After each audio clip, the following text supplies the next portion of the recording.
Hey there, it's Steve from Serious Keto, and in this video we are going to make a keto-friendly pound cake. But before we do that, we're going to preheat our oven to 350 degrees. And then, if you enjoy low-carb cooking videos, product and ingredient reviews, as well as lessons learned from my experiences with the ketogenic lifestyle and intermittent fasting, click that subscribe button right down there, and while you're at it, click the bell next to it so you're notified whenever I release a new video. This recipe was submitted to me by one of my Instagram followers, John Peters.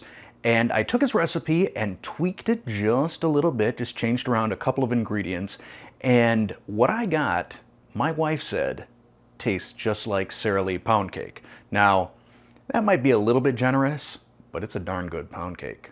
Starting with our dry ingredients, we have 3 cups of almond flour, a 1/4 cup of sweetener. I'm going to use Boca Sweet. You can use Swerve. A 1/2 teaspoon of baking powder, 1 teaspoon of xanthan gum, and a pinch of salt. We want to mix the dry ingredients together first to ensure that that xanthan gum gets properly dispersed.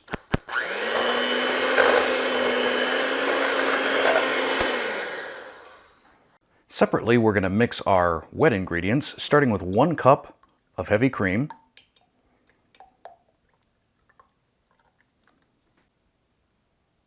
1 tablespoon of olive oil, 1 teaspoon of vanilla extract,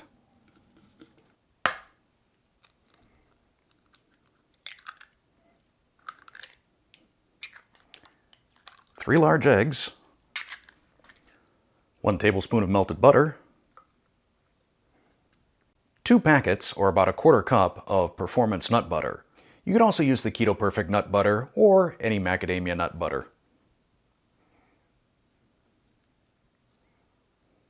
The zest of 1 lemon,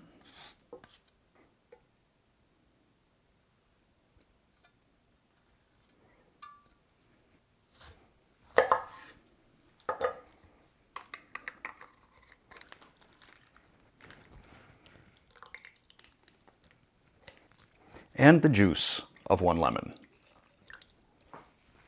Mix together.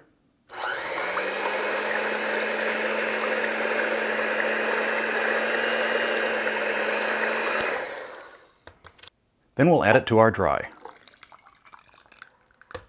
And mix.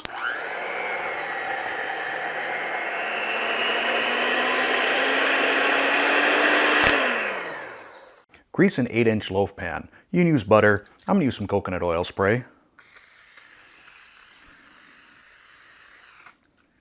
Then pour in your batter. It's going to be kind of thick, almost like cookie dough.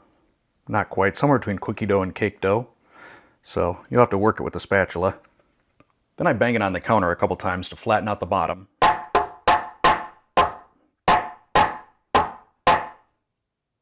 And then I wet my fingers and just kind of flatten it out.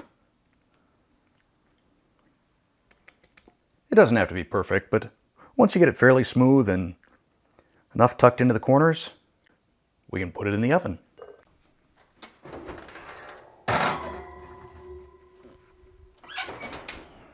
Now the total cook time on this will be between 50 and 60 minutes, but we're going to come back in about a half an hour and check the top, and if it's starting to brown, we're going to put some foil over it. 30 minutes in, and the top is looking fine. We'll check on it again in another 15. At 50 minutes, I'm liking the look of this color on top, but let's poke it and see if it's done. My skewer came out a little bit moist, so we're going to put this back in the oven for probably another 10 minutes after I top it with some foil.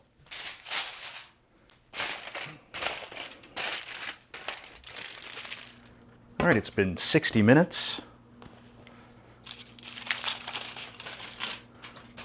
Ooh, that looks pretty. We're going to let this sit for at least a half an hour before we run a knife around the edges to pop it out. We'll run a knife around the outside edge.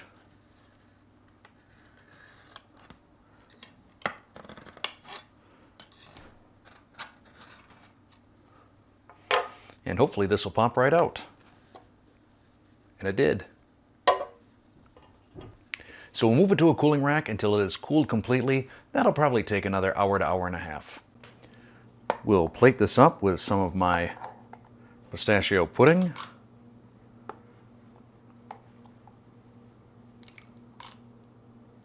It hasn't fully set because it needs to rest overnight, so it's going to be more of a sauce this time around.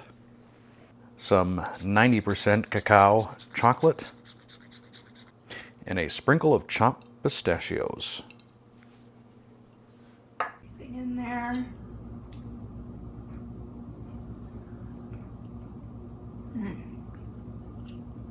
Pretty amazing. Flavors go great. The texture of the pound cake is awesome. Overall, A+. So there you go, a great keto pound cake topped with a great sauce. This dessert will wow even your non-keto friends and family.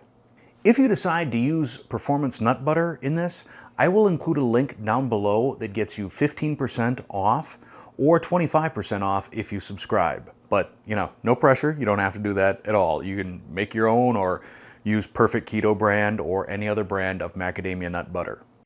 I feel like I gotta say one more thing to wrap this up, but my daughter says all I gotta say is, thanks for watching.